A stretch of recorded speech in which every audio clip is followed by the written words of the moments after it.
നിങ്ങൾക്ക് കണക്ഷൻ ഇല്ല മൗലവി. അതുകൊണ്ട് ഓർത്തോളണം.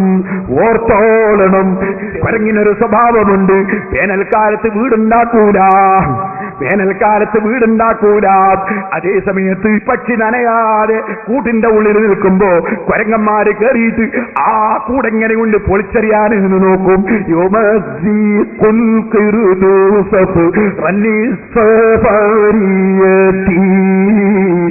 അതെ, അതാണ് റസാനത്ത് പറഞ്ഞത്. ഇതാ കുരങ്ങന്മാർക്കൊരു സ്വഭാവമുണ്ട്. ഉള്ള പക്ഷി നനയാതെ കൂടുമ്പോൾ അത് വലിച്ചെറിയുന്ന പരിപാടി. ഇതുപോലെ പറയട്ടെ, നിങ്ങൾക്ക് പരമ്പരയില്ല മൗലവി, നിങ്ങൾക്ക് പരമ്പരയില്ല. ഉള്ള പരമ്പരയോടെ ഞങ്ങൾ ഇരിക്കുമ്പോ ഞങ്ങളെ പരമ്പര പൊട്ടിക്കാമെന്ന് തോന്നിയല്ലേ? ആ കുരങ്ങന്റെ പരിപാടി നടക്കൂല മൗലവി. ഇനി പറയട്ടെ, പരമ്പരയില്ലാത്ത സലഫി, പരമ്പരയില്ലാത്ത മുജാഹിദ്, നിങ്ങളെ ഇസ്ലാം എവിടുന്ന് കിട്ടി? നിങ്ങൾക്ക് പരമ്പരയില്ല, ഇബ്ലീസിൽ നിന്ന് കിട്ടി. ഞങ്ങളെ ഇസ്ലാമിന്റെ പരമ്പര ഞാനിവിടെ മുമ്പ് വായിച്ചിട്ടുണ്ട്, റസൂലുള്ള വരെ വായിച്ചിട്ടുണ്ട്. അത് തകർക്കാൻ നിങ്ങളെ കൊണ്ട് കഴിയില്ല. ഇനി പറയട്ടെ സുഹൃത്തുക്കളെ, ഈ പരമ്പരയില്ലാതെ പുത്തൻവാദി വല്ലതും പറഞ്ഞാൽ അത് സ്വീകരിക്കാൻ പറ്റുമോ? മൗലവിന്റെ കഥ കിടങ്ങൾക്ക് മൗലവി ഇത് പറഞ്ഞപ്പോ മൗലവിക്ക് ഓർമ്മയായി, ഇക്കിടി പറ്റിയല്ലോ. കാരണം ഉസ്താദിന്റെ പരമ്പര ചാലിനകത്തിന്റെ പേര് പറഞ്ഞു ഇല്ലേ, ഇക്കിടി പറ്റിയെന്ന് തോന്നി മൗലവി പറഞ്ഞിരുമോ? മുസ്ലിയാരെ, ഉസ്താദുമാരെ പരമ്പരയൊന്നല്ല പരമ്പരാന്ന്. അതെന്ന് വെച്ചു കൊടുത്താ നമ്മൾ പറയും നിങ്ങളെ ഈ ഉസ്താദിന്റെ പരമ്പരയൊന്നുമല്ല പരമ്പര എന്ന് പറയും. ഇവിടെ ഇസ്ലാം പഠിപ്പിച്ച പരമ്പരയുള്ളത് മുജാഹിദുകൾക്ക് മാത്രമാണ്. വളരെ ആത്മവിശ്വാസത്തോടെയാ പറയുന്നതെന്ന് മനസ്സിലാക്കിക്കോ. നല്ല ആത്മവിശ്വാസമുണ്ട്. ഉസ്താദുമാരതല്ലോ പരമ്പര, മുജാഹിദിക്ക് മാത്രമേ പരമ്പരയുള്ളൂ. ശരിയാണ്, ഉസ്താദുമാരെ പരമ്പരയല്ല, ഇബ്ലീസിന്റെ പരമ്പരയാണ്. ഉസ്താദിന്റെ പരമ്പര നിങ്ങൾക്കില്ല, നിങ്ങൾക്ക് ഉസ്താദുമാരില്ല. അതാണ് ഞാൻ കഴിഞ്ഞ പ്രസംഗത്തിൽ സമർത്ഥിച്ചത്. അതിവിടെ തെളിഞ്ഞു കഴിഞ്ഞു. നിങ്ങൾക്ക് ഉസ്താദുമാരെ പരമ്പരയില്ല. ഉണ്ടെങ്കിൽ വായിക്കൂ മൗലവി, പരമ്പര വായിക്കൂ. ഞങ്ങളൊന്ന് നോക്കട്ടെ. ചാലിലകത്ത് സലഫിയല്ല, അതിന്റെ അപ്പുറത്തുള്ളതാരാണ്? ബദർ മൗലിദ് ഓതിയ വളപ്പില്ലാണ്, വളപ്പിൽ ഹസൻകുട്ടി മുസ്ലിയാരാണ്, ബദർ മൗലിദ് ഓതിയ ആളാണ്. അതിന്റെ അപ്പുറങ്ങ് പോകുമ്പോൾ ഉമർ ഖാദിയാണ്. റസൂലുള്ളാഹിന്റെ ജാറത്തിങ്ങ പോയിട്ട് റസൂലുള്ളാഹിനോട് കരഞ്ഞ് അപേക്ഷ സമർപ്പിച്ച ആളാണ്. അതിന്റെ മേലോട്ടുള്ളതാരാണ്? സൈനുദ്ദീൻ മഖ്ദൂബാനി ഇബ്നു ഹജർ തങ്ങളാണ്. അത് ഇസ്തിഗാസ ശിർക്കൽ എന്ന് പറഞ്ഞ് കിതാബ് എഴുതിയ ആളാണ്. മേലോട്ട് പോകുമ്പോൾ ഇമാം നവവിയാണ്. നവവി ഇമാം തങ്ങൾ റസൂലുള്ളാഹിനെ വിളിച്ച് തേടാൻ 3 കിതാബിൽ പരസ്യമായി എഴുതിയിട്ട് ബുഖാരിന്റെ സറഹിൽ ഞാൻ റസൂലുള്ളാഹിനോട് ശഫാഅത്ത് തേടുന്നു എന്ന് പറഞ്ഞ ആളാണ്. സുബ്ഹാനല്ലാഹ്, പരമ്പരയില്ല. മൗലവി പറയുന്നുണ്ട് ഇയാള് പരമ്പരയിൽ ഇമാമിങ്ങളെ വായിക്കൂ എന്ന് പറഞ്ഞപ്പോ ഞാൻ വിചാരിച്ചു ഏതോ അതാ 3 നൂറ്റാണ്ടിൽ ജീവിച്ച ഷാഫി ഇമാമിനെ വായിക്കൂ എന്ന് മനസ്സിലാക്കി, മാലിക് ഇമാമിനെ വായിക്കൂ എന്ന് മനസ്സിലാക്കി. ഇത് മൗലവി പറയുന്നു. മനസ്സിലാക്കിയോ മൗലവി? മനസ്സിലാക്കിയിട്ടുണ്ടെങ്കിൽ ഞാൻ വായിച്ചിട്ടുണ്ട് മൗലവി, ഇനിയും വായിച്ചു തരാം മൗലവി. 4 മദ്ഹബിന്റെ ഇമാമിങ്ങളും ഇസ്തിഗാസ അംഗീകരിച്ചവർ തന്നെ. മുസ്ലിമീങ്ങൾക്ക് സംശയമുണ്ടോ? ഇബ്നു ഹജർ തങ്ങളുടെ അൽ ജൗഹറുൽ മുനവ്വർ കണ്ടില്ലേ? റസൂലുള്ളാഹിക്ക് പറയുന്ന സലാം റസൂലുള്ളാഹിനോട് സഹായം തേടലാണ്. ഇബ്നു ഹജർ തങ്ങൾ പറഞ്ഞില്ലേ, ഇമാം റാസി പറഞ്ഞില്ലേ, ശഫാഅത്ത് തേടലാണ്. എന്താ കാരണം? നിങ്ങൾ ശരിക്കും മനസ്സിലാക്കണം. അസ്സലാമു അലൈക അയ്യുഹൻ നബിയ്യു എന്ന് റസൂലുള്ളാഹിനോട് പറയുന്നത് എന്തിനാണ്? ഇദാ ഹുയ്യിതും ബിതഹിയ്യത്തിൻ ഫഹയ്യൂ ബിഅഹ്സന മിൻഹാ ഉറുദ്ദൂഹാ. അങ്ങോട്ട് സലാം പറഞ്ഞാൽ ഇങ്ങോട്ട് മടക്കി തരണമെന്നാണ്. അപ്പൊ റസൂലുള്ളാഹി പറയുന്നു, മാ മിൻ അഹദിൻ യുസല്ലിമു അലയ്യ ഇല്ലാ വറദ്ദല്ലാഹു റൂഹി ഫറദ്ദ അലൈഹി സലാം. മുസ്ലിമീങ്ങളെ ശരിക്കും പഠിച്ചു വെച്ചോ. സലഫിയുടെ ഒരു വിവരക്കേട് ഇവിടെ നാദാപുരത്തിന്റെ മണ്ണിൽ കുഴിച്ചു മൂടുന്നത് കേട്ടോ. എപ്പോൾ വിളിച്ചാലും എവിടുന്ന് വിളിച്ചാലും റസൂലുള്ളാഹി കേൾക്കുമോ? റസൂലുള്ളാഹി പറയുകയാണ്, എന്റെ ഉമ്മത്തിൽപ്പെട്ട ഏതൊരാള് ഏത് സമയത്ത് എവിടെ വെച്ചെനിക്ക് സലാം പറഞ്ഞാലും ഞാനത് മടക്കും കേട്ടോ. അതിനെനിക്ക് അല്ലാഹുവിന്റെ ആത്മാവിനെ മടക്കി തന്നിട്ടുണ്ടാകും കേട്ടോ. ഓ സലഫി, അമേരിക്കയിൽ നിന്നൊരാൾ അസ്സലാമു അലൈക അയ്യുഹൻ നബി പറയുന്നു. ഇന്ത്യയിൽ നിന്ന് പറയുന്നു, ജർമ്മനിയിൽ നിന്ന് പറയുന്നു, ഇറാഖിൽ നിന്നും ഇറാനിൽ നിന്നും പറയുന്നു. ലോകത്തിന്റെ ഏത് മുക്കമൂലയിൽ നിന്ന് ലക്ഷക്കണക്കിന് അനുയായികൾ, കോടിക്കണക്കിന് അനുയായികൾ ഏത് സമയത്ത് അസ്സലാമു അലൈക അയ്യുഹൻ നബി പറഞ്ഞാലും മദീനയിൽ അറിയുന്നു, മദീനയിൽ നിന്ന് മടക്കുന്നു. ഇത് ഞങ്ങൾ പറഞ്ഞതാണോ? റസൂലുള്ള പറഞ്ഞതല്ലേ? ആ ഹദീസ് വൈഫാണെന്ന് പറഞ്ഞ് നിങ്ങൾക്ക് തള്ളാൻ പറ്റോ?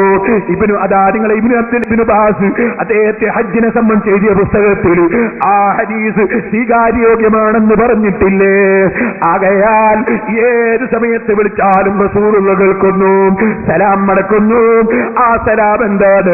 നിങ്ങൾക്ക് സമാധാനമുണ്ടാകട്ടെ എന്ന് നമ്മളോട് പറയുന്നു. അപ്പൊ റസൂലുള്ള നമുക്കൊരു ആശംസ ഏർപ്പിക്കുന്നു. ഈ ആശംസ ഏറ്റവും വലിയ ശുപാർശയാണെന്ന് ഇമാം റാസി പറയുന്നു. അപ്പൊ ഈ ശുപാർശ എന്ന സഹായം കിട്ടാനാണ് അസ്സലാമു അലൈക അയ്യുഹൻ നബിയ്യു. അതുകൊണ്ടാണ് ശിർക്കാണെന്ന് ചേകരൂര് പറഞ്ഞത്. ഓ മൗലവി, നിങ്ങൾ ഇസ്തിഹാസ ശിർക്കാണെന്നല്ലേ നിങ്ങളെ വാദം? എനിക്ക് ചോദിക്കട്ടെ, 4 മദ്ഹബിന്റെ ഇമാമിങ്ങളും അസ്സലാമു അലൈക അയ്യുഹൻ നബിയ്യു പറഞ്ഞിട്ടില്ലേ മൗലവി? മാലിക് ഇമാം ഇസ്തിഹാസക്കെതിരാണോ? ഇസ്തിഹാസ ചെയ്യാൻ പറഞ്ഞിട്ടില്ലെന്നാണോ നിങ്ങളെ വാദം? മാലിക് ഇമാമിന്റെ ഉത്തരം ഇവർക്ക് കിട്ടിയില്ല, ഇല്ലല്ലോ. എടുക്കുമോനെ ഇമാം ഖാദിയാദിന്റെ അതാ ശിഫ എടുക്കൂ. മാലിക് ഇമാം റളിയല്ലാഹു അൻഹു എന്താ പറയുന്നത്?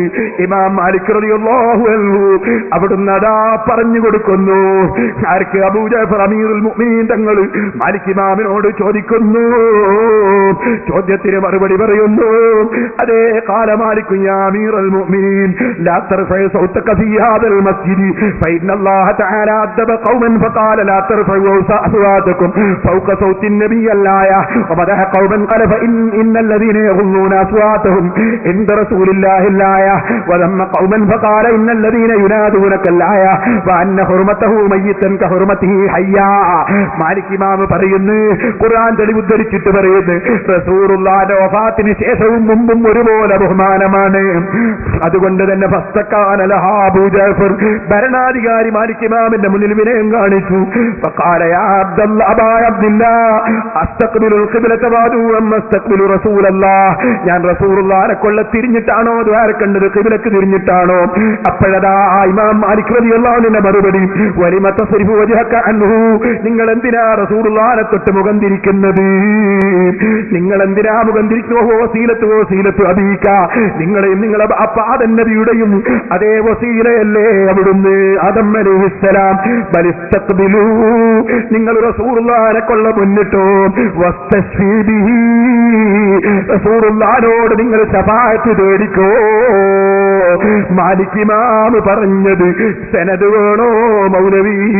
കേട്ടോ, സനദ് കേട്ടോ.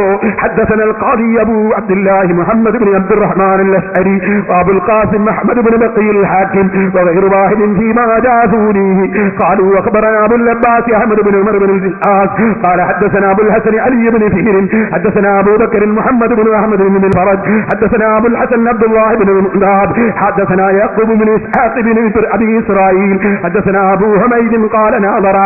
ഇത് സനദാണ് മൗലവി, മഹാനായ ഇബ്നു ഖാദിയാദിന്റെ സനദ്. ഈ സനദ് സ്വീകാര്യോഗ്യമാണെന്ന് ഇബ്നു ഹജർ അൽ ഹൈതമി, സ്വീകാര്യോഗ്യമല്ലെന്ന് ഇബ്നു തൈമിയ്യ പറഞ്ഞത് വിവരക്കേടാണെന്ന് ഇബ്നു ഹജർ അൽ ഹൈതമി തങ്ങളതാ അൽ ജൗഹറുൽ മുനവ്വമിൽ പറയുന്നു. മൗലവി ശരിയായ സനദോടെ മാലിക് ഇമാം തന്നെ ശഫാഅത്ത് തേടാൻ പറഞ്ഞത് ഉദ്ധരിച്ചില്ലേ മൗലവി?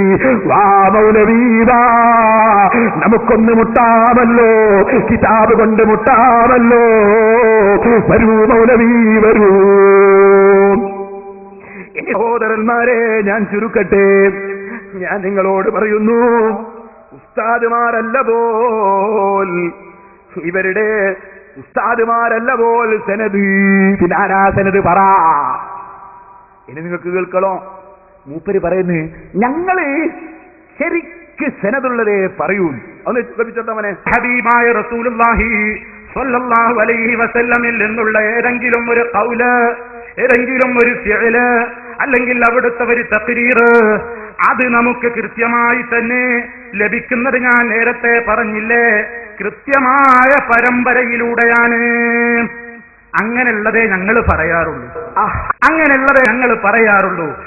കൃത്യമായ പരമ്പര ഉള്ളതേ നിങ്ങൾ പറയൂലേ? എന്നാൽ ഏത്തയിടിക്കുന്നു മൗലവി.